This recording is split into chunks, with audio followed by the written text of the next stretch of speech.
मुझे ये फरमाइए, सोफिया आपने किया था, सोफिया में समीना थी ना जी। कितना आसान है समीना साहबा को डायरेक्ट करना? डायरेक्ट करना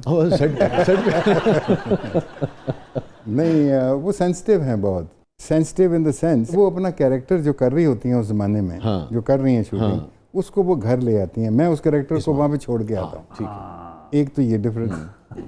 सो एंड माशाल्लाह she is a highly talented actor and she is a actor of the mind. You know, हम सारे माइंड के एक्टर्स हैं, मतलब सोचना है वो बहुत ज़रूरी है, सोच के अपने ऊपर तारी करना है वो भी ज़रूरी है। तो समीना जब घर ले आती हैं कैरेक्टर, उसके फिर हमें छुपना पड़ता है अगर कैरेक्टर गलत हो तो मुसीबत पड़ जाती है। तो कर्ब के दिनों में तो बड़ी मुश्किल हुई होगी आपको? हाँ, नहीं, कर्ब का बड़ा इंटरेस्टिंग था because curb was real story.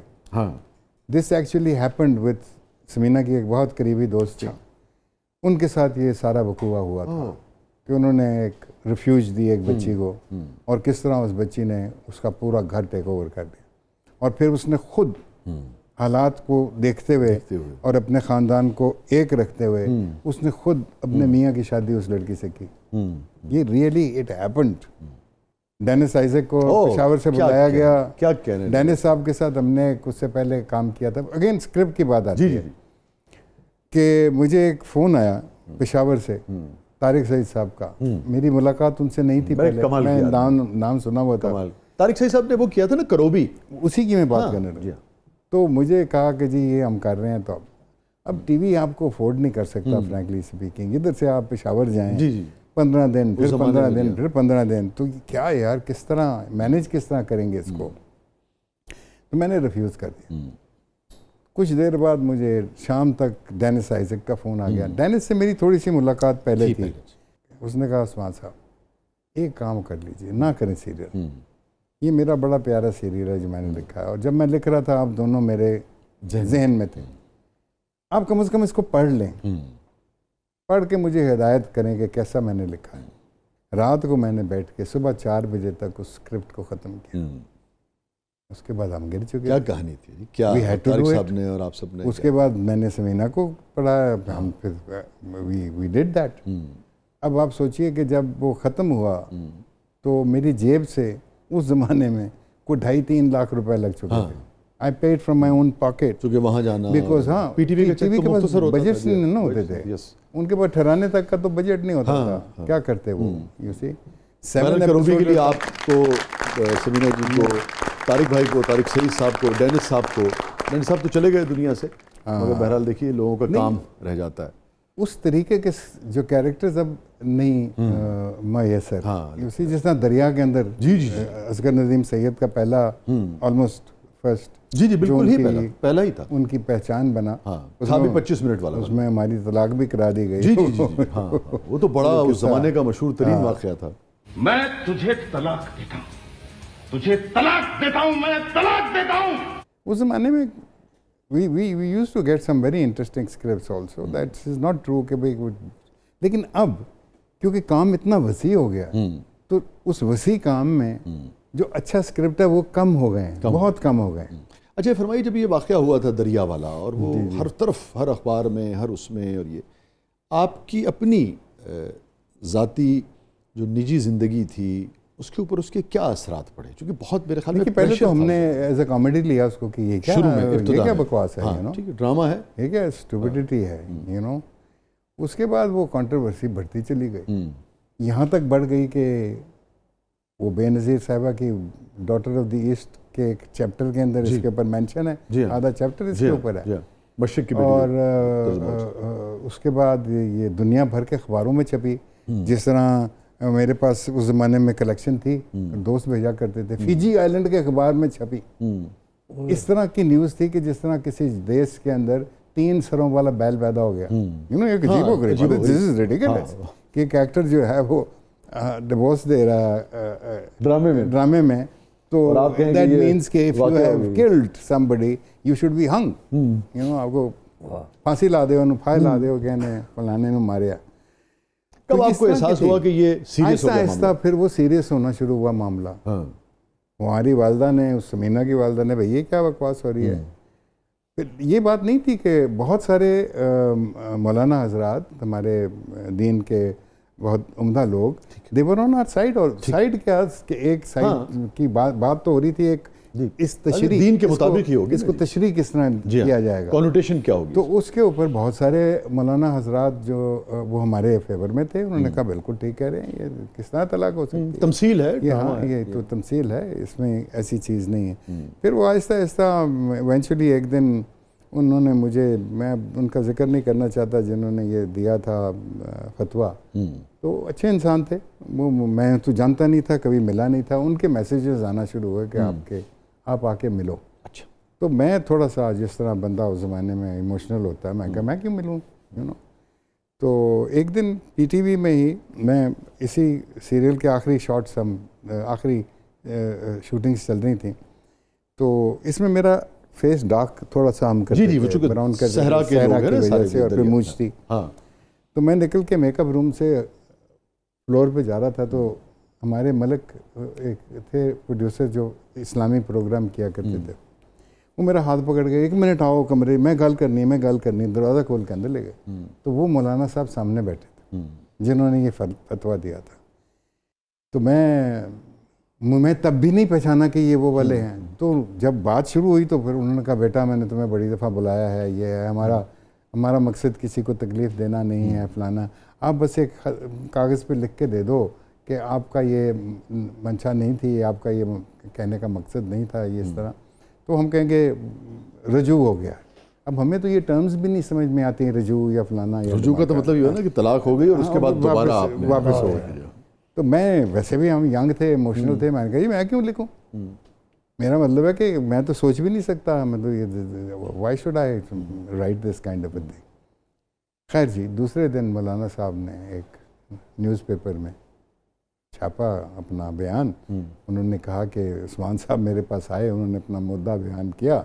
उनकी बात सुनने के बाद मैं ये समझता हूँ कि उनका रुजू हो चुका है और इस मसले पे अब मैं किसी से किसी किस्म की बात नहीं करना चाहता। He wanted to get out of it anyways, क्योंकि उसको भी, उन बेचारों को भी नहीं पता था कि क्या यू नो डार्कनेस के अंदर किसी ने जाके बकवास की, उनको समझ आधी आई आधी नहीं आई, उन्होंने कहा आज ये हो गया। तो इस तरह की चीज़ थी, लेकिन इट वाज एम्बैरेसिंग इन अ वे। दुनिया में लोग यार तुम्हारा मज़हब, अच्छा ड्रामे में काम करते हुए ये हो गया, तो वो ज़रा एम्बैरेसिंग था।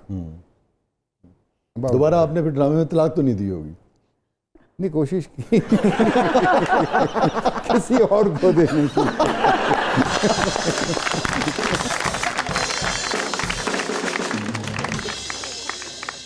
50 साल हो गए शादी को मेरी अब तो।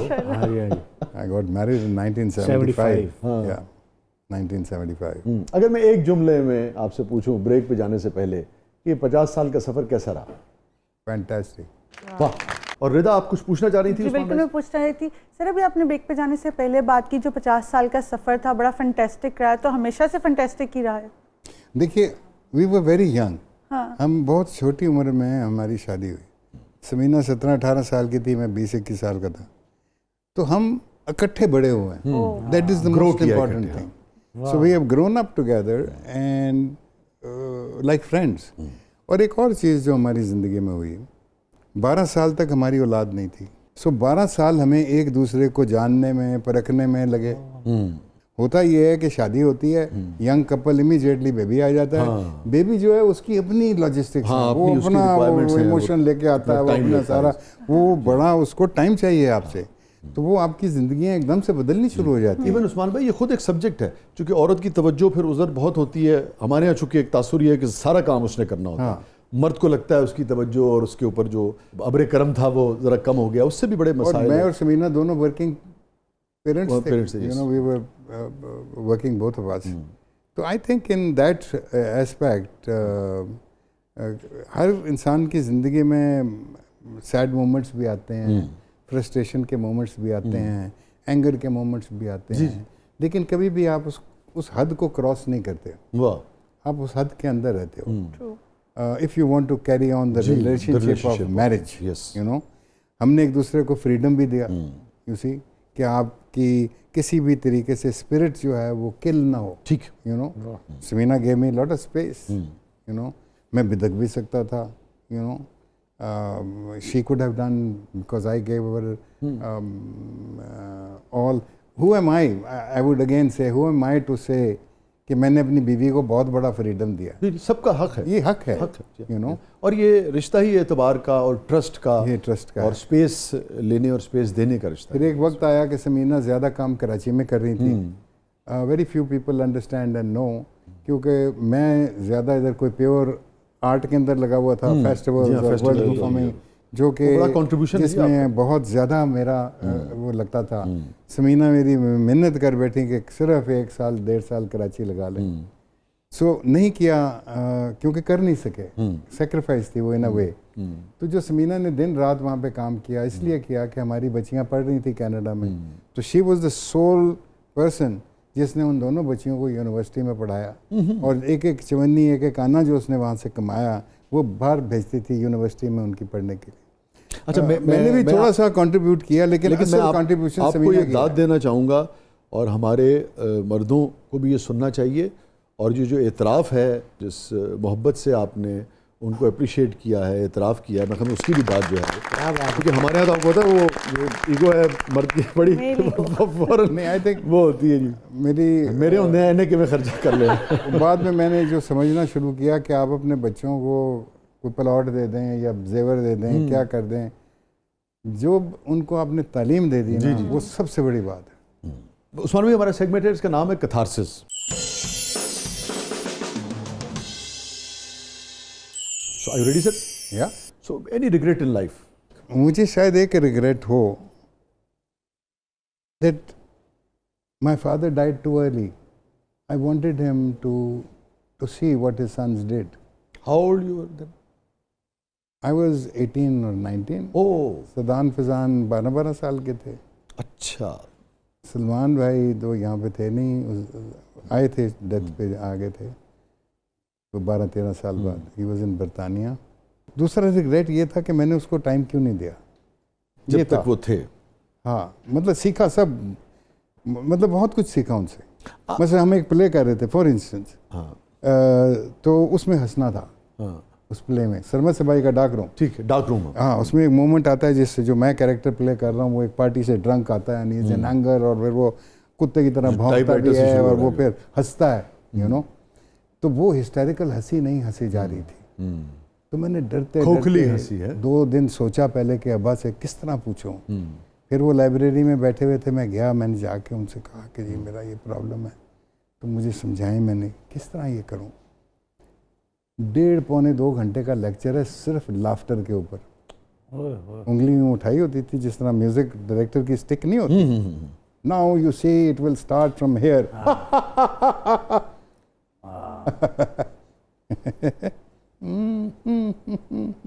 इस तरह की एक शाम यार, मैं आपको क्या बताऊं. और इसके सांस का कंट्रोल किस तरह, कहाँ पे सांस लेना है, कहाँ पे सांस नहीं. खोखली हंसी क्या है, सच्ची हंसी क्या है, कनाइविंग इंसान की हंसी क्या है. क्योंकि हंसी is a very important factor of a personality cult that you are building as an actor. तो मैं सोचता था कि यार जल्दी चले गए मेरे लिए. तकरीबन आपकी अब क्या उम्र है? I am 73. ठीक है. तो मैं इसलिए पूछ रहा हूँ कि बड़ी दिलचस्प बात है, एक आदमी जो इतना लर्नड है, ज़िंदगी का शऊर है, ज़िंदगी की हकीकतों का पता है, इदराक बहुत होता है जब आदमी ज़्यादा पढ़ता है, मगर उसके बावजूद भी 17-18 साल के नौजवान का वो जो रिग्रेट है वो निकला नहीं कि मैं अपने वालिद के साथ ज़्यादा वक्त गुजारता. आज क्योंकि उसकी एक वजह है, 50 साल के बाद भी आपको वो याद है. मैंने कभी नहीं बताया ये किसी को. मेरे बाप का आखिरी फिक्रा जो उन्होंने बोला था व्हेन बिफोर ही डाइड. जी. इमरान मेरे छोटे भाई साथ बैठे थे उस वक्त. सबसे पहले तो उन्होंने एक उसको जोक सुनाया. Really? हाँ. He laughed and then he started looking up.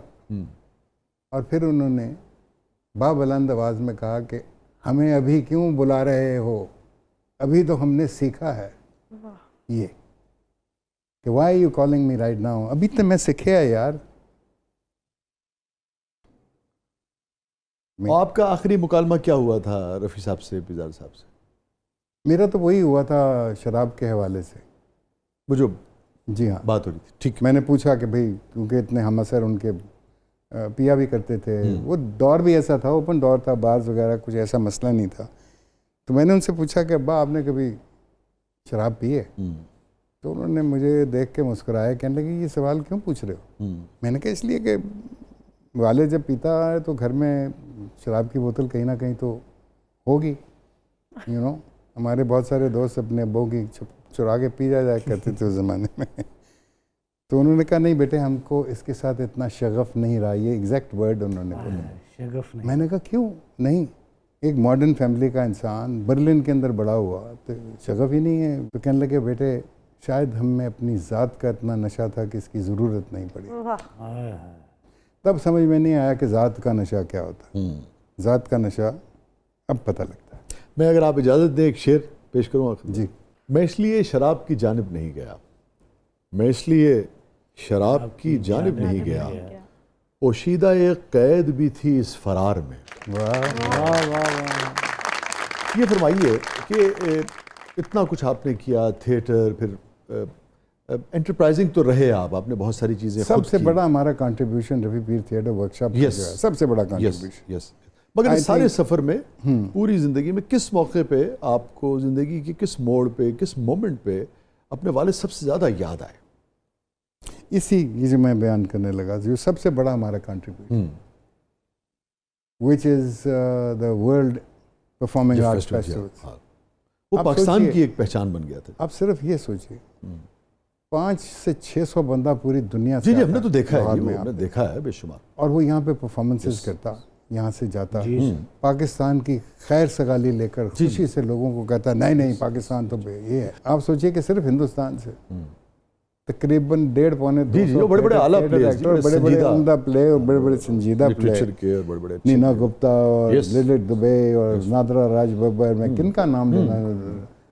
Landings हो रही हैं, कोई एयरपोर्ट से आ रहा है, कोई ट्रेन से आ रहा है, कोई बॉर्डर से आ रहा है, यू नो, उन सब को पिक करना, उनको उनके होटलों तक पहुंचाना। इकोनॉमिक एक्टिविटी भी आप देखिए कितनी। अब वो वहाँ पे मैं आ रहा हूँ, PIA सोल्ड मैसिव टिकटिंग, क्योंकि 90% लोग जो आ रहे हैं वो PIA का टिकट। अब PIA अगर 350-400 टिकट इन 11 दिन में बेच देता है तो वो कहता है ये क्या हो रहा है भाई। और हुआ ये लिबर्टी मार्केट। जी जी। खुद सा महल वाले साहब मेरे पास आ गए, उन्होंने आके कहा उस्मान साहब हमें पहले बता दिया करें, मेरा तो दुकान खाली कर गए। अब जब 300-400 बंदा उतरेगा लिबर्टी मार्केट में, हर बंदे ने कुछ ना कुछ लेकर जाना है, और आपके कल्चर की चीज़ें लेकर, आपके कल्चर की चीज़ें। फेस्टिवल्स जो हैं वो इकोनॉमिक एक्टिविटी को डेवलप करते हैं। तो आप उधर चले जाइए कि जिधर हमने जब हमने इकोनॉमिक्स पढ़ी तो उसका जो पहला सब्जेक्ट जो हमें उसकी पहली डेफिनेशन ने एक्साइट किया, that's why economics became my favourite subject, was that वो कौम जिसकी बुनियाद में वहाँ का फोकलोर, वहाँ का कल्चर, वहाँ की रवायात, वहाँ की ट्रेडिशंस नहीं हैं, वो कौम कभी भी इकोनॉमिकली राइज कर ही नहीं सकती। ठीक, इस कागज़ को फाड़ के फेंक दें।